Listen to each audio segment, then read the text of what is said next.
Thanks for tuning in today. I'm Dr. Nick, the Incrementalist. Join me as I seek out the small incremental changes being applied in other industries that we can learn from and that can be applied in healthcare. Can these changes bring immediate value, but also add up to the big improvements and revolution we need in healthcare? Come along with me to explore the possibilities. My innovative guests from around the globe have used small incremental improvements to achieve their moonshot. And today, as I am each month, I'm joined by Dr. Craig Joseph. He's the Chief Medical Officer at Nordic Consulting Partners for our News You Can Use segment for May 2022. Craig, thanks for joining me. It is a pleasure as always. Thank you for having me. So let's get straight into it. One of the trending topics that we've seen is traveling nurses. Lots of traveling nurses, lots of complaints about traveling nurses who really weren't traveling, but were doing it to essentially increase their income in what was a very tight job market. But there seems to be a little bit of a pullback from that, right? Yeah, well, it's super expensive to pay traveling nurses, and I'm not sure where we came up with that name, traveling nurses. I think it's a throwback to some other time, but traveling nurses are typically used in the past for when you're facing an acute problem for some reason. You don't have enough nurses, and these are folks that come from all over the country or sometimes all over the world, and obviously, it's much more expensive. You have to pay them more than you typically would pay your nurses that live in the area. Plus, you have to cover their expenses, and it's very expensive. And what has happened during the pandemic is that the need for these nurses took off, and some nurses who never intended to travel couldn't say no to that money. And started traveling. And as you mentioned, I think we have to start questioning the word traveling, because sometimes nurses quit their job, went across the street, acted as a traveling nurse, and significantly 20, 30, 40, 50% more money just to go across the street. And now we're seeing some of that kind of being pulled back. So some of those contracts are being canceled. A lot of that money, extra money, came from the federal government as part of COVID relief to hospitals to help them, stay afloat. And some of that money is rapidly disappearing. And so it seems we are slowly kind of getting back to I don't want to say normal, but pre-COVID times. Of course, reasonable people have said, well, if you just pay them, I think you might be one of those reasonable people. If you just pay nurses more money, probably what they're supposed to be getting, then you don't have these problems of having to entice nurses from other countries or other regions of the country. Yes, I will say that, and I would say that, but I'm married to a nurse, and as a direct consequence of that, I have an inbuilt bias, but that bias is also driven by my experience as a physician, especially as a junior physician. And the experience I had was the smart physicians were the ones that realizes that nurses were absolutely your best friend, really delivered a lot of the care that we directed at the time, although I was a little bit more involved clinically in the era that I was practicing medicine. But they were a total godsend. They were really the patient's confidence, support, everything in so many ways. And you're right. I mean, if we were paying them appropriately, perhaps we wouldn't have seen quite as much of this. But the other thing I would say that I've seen, especially in this country, is that the tilt away from actual clinical, ultimately you can't spend all your life working that hard at the bedside as you grow older and you want to progress in a different career and do other things. And the career structure is such that we take all of these really experienced nurses and they start to ascend the ladder into, less patient contact type roles, and we lose some of those skills. And I think the methodology is not quite as good as it ought to be to fill the incoming ranks with enough experience and folks that can deliver it and pay them a reasonable wage. We've certainly imported. I think nurses have been on the list of preferential immigrants to this day. I don't think they've ever come off. So they get a fast path through the immigration process. So it seems like it's a long-standing problem. The fact that the government has stopped producing money for it has, stopped many people because now they don't have the money. I think they're pulling back on actual clinical activity as a result of it. I mean, I think it's not, we haven't solved the problem by stopping it. We need longer-term solutions. Indeed, and ultimately, I think it does come down to money. And I think if you believe in the marketplace, the fair marketplace, we saw what was happening, that people were willing to pay, and so how much is my house worth? Well, it's worth whatever people are willing to pay for it. That's how much it's worth. So what is the proper nursing salary? Well, nursing salary is whatever the nurses are willing to work for, and right. I think that's a concern. Our nurses who had decided to start traveling to get that extra money, are they willing to go back to the traditional way that they worked and to go back to the traditional amount of money, or have they seen the light and they're not coming back? And that would be tragic. Tragic for them and tragic for society. What else would they do? I don't know. We certainly know there are other roles that are both clinical and non-clinical for people with that kind of skill set, and so there are options for them. And some of them, I think, just did it. They really didn't need the money per se. They had other options, and they did it for the love of taking care of patients. And we might lose a big chunk of those nurses. Right, losing all those skill sets. I think great question. I think the flip side of that is, let's hope that the institutions that, some of them got pretty mad, certainly based on some of the articles, posts, and commentary I've heard about this, that, they have nurses who then left and then they show up again earning more money.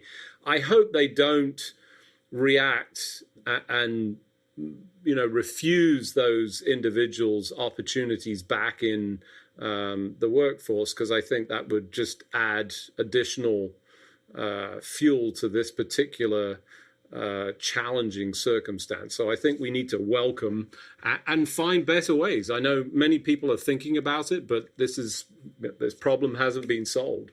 Let's talk a little bit about wearables. I know I'm probably well known as a wearables positive person, although actually the only wearable I wear is my phone. I'm not very good about anything around my wrist. I've tried all of these things, not because I don't believe in them, but because I don't like things. I don't have any jewelry. So a little bit of a struggle. But we've seen, at least I've seen recently, a couple of reports that came out. One that talked about atrial fibrillation in the Apple Watch. I think it was out of Cedars-Sinai, and they were looking at the monitoring and whether that was actually finding the patients and helping or improving things. I think questionable if there was value from that, and especially with those kind of devices, we're talking high expense items and with a group that you might not associate with illness. They may be pre-selected as healthier, number one. And then the other group or study I saw was looking at behavioral economics around heart failure. And what for me has always been, it seemed like just a brilliant, obvious solution for congestive heart failure. We want to watch those patients closely when they go back into heart failure. They're typically holding on to water in the body, so they gain weight. We see it. So you issue them with a set of weighing scales, they report in on a daily basis, and you could see it and place some intervention. That always seemed like an obvious thing, but actually the report showed, not so much. And I think there's a lot of, I don't want to say cynicism, but at least resistance to big rollouts of these things, especially with, insufficient data at this point. What are your thoughts? Well, like you, I'm surprised whenever my assumptions are questioned by actual data and evidence. I am disappointed when things don't work out. I agree. Sometimes it's what are you measuring, right? And so as you said that, I think with with congestive heart failure, when patients are getting worse, they generally gain weight because they're retaining fluid. And if you can see that weight gain, then it makes common sense that you'd be able to then say, aha, the weight gain is coming. Clearly, this patient's heart's not working as well as it should be. We need to intervene and do something, whether that's make sure that they're taking their medicine or change their medicine or some kind of intervention. So perhaps that's where the breakdown is, right? Maybe these scales are doing a great job, but no one's looking, or they're looking, but they're not able to convince the patient to change or for the patient to come in because they feel fine, or they're not noticing the side effects. So I think it's, with any one study, it's a little bit unclear, but yeah, you have to look, is the bottom line that patient not go into significant failure? Did that patient not go into the hospital, or after a year of intervention, did that patient cost as much to the insurance company as other patients? What are we actually looking at?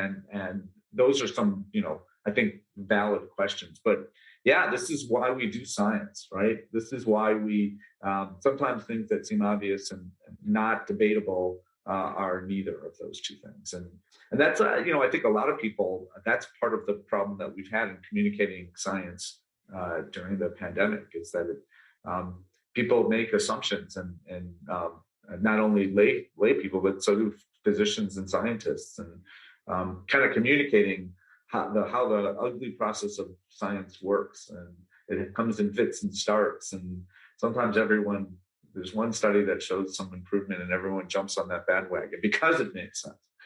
And then, you spend a lot of money and people continue to question as they should. And sometimes it turns out that what you thought was brilliant wasn't all along. Yeah, the science of medicine is filled with, both sides of that particular coin, including the ones where actually the data showed or demonstrated, this huge improvement. And the story that always strikes me when I think about this is that the Helicobacter pylori, or the causative agent for stomach ulcers, which we in the medical profession associated with acid and irritation in the stomach, and ultimately it was shown to be associated with a bacteria. And the two individuals that identified that and even tested it on themselves it's a tremendous story, and yet they were still rejected out of it. I mean, it took I want to say years before we started accepting, and now we have a much better approach to that. So filled with all of this, that's the science and the difficulty of following science. For those of you just joining, I'm Dr. Nick, the Incrementalist. Today I'm talking to Craig Joseph, the Chief Medical Officer at Nordic Consulting Partners. We're talking about the latest news from May 2022. We'd discussed the whole atrial fibrillation and the use of wearables. I think, Craig, you spent a little bit of time this past month actually traveling and attending a conference. And Micky Tripathi is often a producer of some, I think, some great insights, clearly passionate about interoperability. And I think you saw something that really resonated when you did and you'd shared.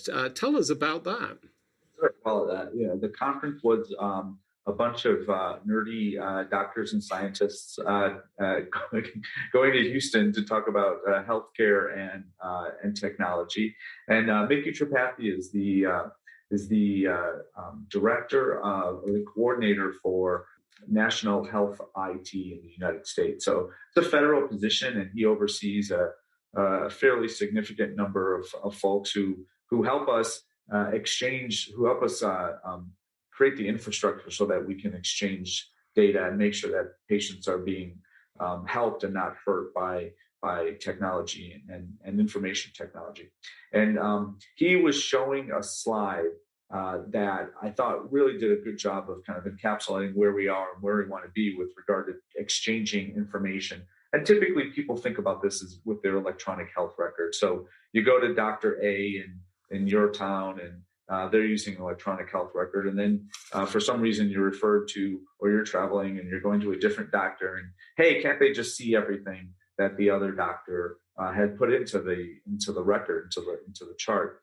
And the answer is sometimes yes, oftentimes no, and typically right in between there. And this slide that he showed basically was kind of saying, hey, it's really about the number of data points that we have. And the fewer data points, the less rich picture that we get. And he illustrated this by showing a picture of a rabbit with just a small number of the data points. And so it's really quite blocky. You can kind of make out the ears, but not really that well. And if you were just asked to look at it, you're like, well, it might be a rabbit, but I'm not exactly sure. And as you get more data points, it becomes very clear that, oh, I can totally make out exactly what's happening here. And his point was, hey, where we're at today, it's kind of like that first photo with a low data kind of interchange, where it's not obvious what's going on with the patient just based on some of the data that can be transferred from one electronic health record to another, at least the bottom line requirements as the government has defined them. And we're striving to get to the point where everyone's looking at the same picture, and that's an actual picture, right, of what's going on, so that you can really compare apples to apples at this point. So I thought it was a good way of kind of visualizing the problems of current state with respect to electronic health record data interchange. It's not that everyone can see everything, and it's going to take us a long time to get there because A, it's complicated, and B, we can't agree on ways of saying the same thing in the same way. In fact, doctors within one hospital system often can't agree on saying the same thing in the same way. So it's not surprising that we're not agreeing from one part of the country to another. Yeah, I think the visual is fantastic. The best way of describing it, obviously this is radio, so people can't see, but there is an accompanying blog post. We'll link to that picture, and the detail of that was, it just reminded of my childhood and painting by numbers. And, the first version of this was painting by numbers when I was, 5, and there was, maybe 2 colors, 3 colors, and they were big spaces and wide lines and whatever. And then the better, higher resolution version with much smaller and more detail. And I love that visual. I think that's really about bringing things into clarity in healthcare. And it's no surprise that he's a big champion of this. This has definitely been his, one of his major areas of focus to try and pivot the Office of the National Coordinator for Technology, ONC, towards this, is this interoperability, because he came from the HL7 Fire Foundation, where he spent a lot of time really trying to sort of push that. And I think it's one of the things that we missed in the creation of a lot of this. I think even the folks that were part of the original architects of meaningful use and so forth, I've heard them say, we missed an opportunity. It should have been integrated, and we're playing catch up, and we shouldn't have to. And there's an awful lot of politics and economics that are involved in this, not as much technology, I think. I think it's easier to do personally, but it's not always the thing that people want to do for economic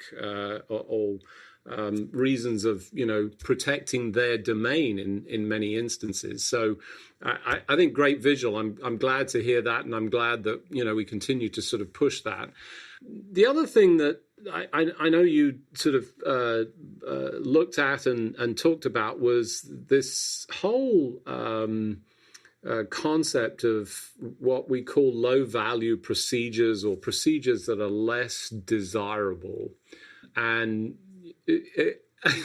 there's some shocking statistics associated with this when you consider that essentially, if I correct me if I'm wrong, but I think low value procedures are the ones that the science doesn't generally support them being used. It's questionable whether there's some actual value. I'll pick one that's easy, and that would be the jade egg that's sold by whatever the name that organization is, that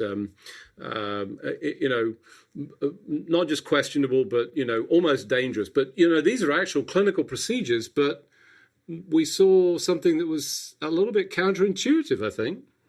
You're right. There was for a long time, we've been trying to, or I would say, medicine in the U.S., we've been, looking at tests and operations that people have that are always come with risk. Everything comes with risk, but may not actually help either solve the question that we're trying to solve, or make problems go away. And so there's been a push for years to try to not do those procedures, right? Like, hey, we don't want to do this operation if we don't think it's actually going to help you.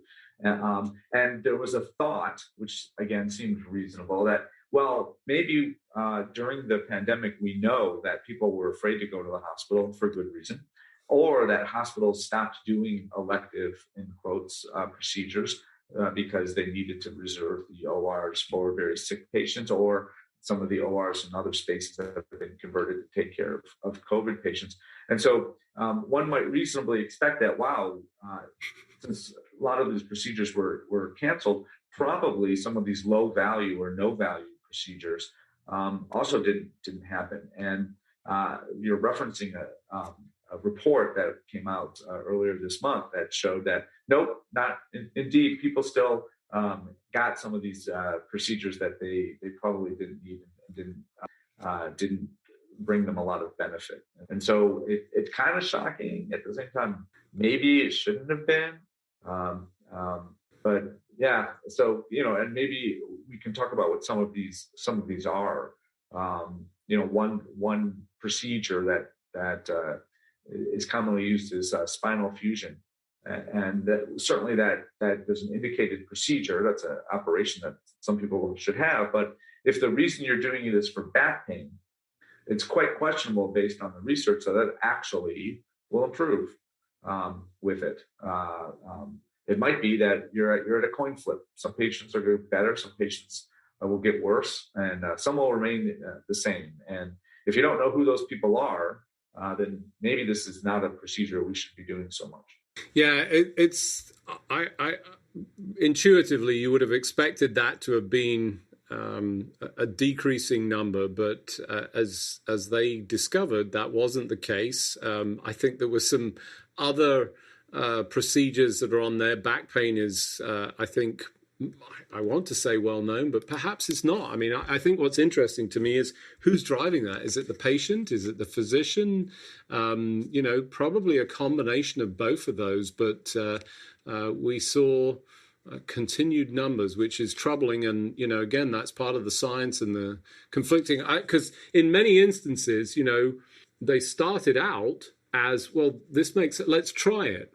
But when you go back and look at the data, it shows, either questionable value or less, worse than that, actually causing more harm. And yet we continue to deliver those services, which has to be part of that same problem that we were talking about, the reassessment of science. It's, accepting challenges to our pre-existing notion of what good care should be, because I don't think anybody goes out with the intent. I mean, I certainly don't sit here and think physicians are trying to deliver care that's not delivering value. I think it's more about, the failure to communicate correctly the science behind that. Well, it's also sometimes physicians who I think I shouldn't say physicians, we believe what we see with our eyes. And, if I've taken care of 100 patients and 80 of them have gotten better and 20 of them have not, that's going to be a procedure that I think is worthwhile, because, hey, 4 out of 5 people that I do this thing to, they get better. And that's my goal, is to make you better. What I'm not saying is the million patients, right? I'm seeing 100 patients. And it's hard for me to believe what I see in some journal article or hear from some authoritative organization when the patients in front of me are getting better at a rate that is higher than the national. So, I get that. Sometimes you believe what you're seeing, even though your sample size is much, much, much smaller than the researchers have access to. You believe what you see. And also, let's be honest. I've had back pain. You've had back pain. Um, I get people who are having problems that are affecting their lives, kind of desperate for something. And yeah, I see for a lot of these things why people would do what they do. It starts with identifying that bias that we all have, and it's not just a single bias. There's like 150 of them in the chart that I've seen, and reflecting on the data, as you say, it's easy to get sucked in. Unfortunately, as we do each and every week, we've run out of time. Just remains for me to thank you for joining me on the show. As ever, Craig, thanks for the conversation. Always fun. Thanks for joining me today. Do you have any better ideas, or have you found a small incremental change that's brought about a big improvement in your world? Let's continue the conversation on our hashtag, The Incrementalist, or share with me at Dr. Nick1 on Twitter. You can find more information about the show on our program page at healthcarenowradio.com. And tune in next time to hear my discussions with leaders and innovators from around the globe who've revolutionized their space by using small incremental improvements to achieve their moonshot. I'm Dr. Nick, the Incrementalist, and I'm starting a revolution through evolution.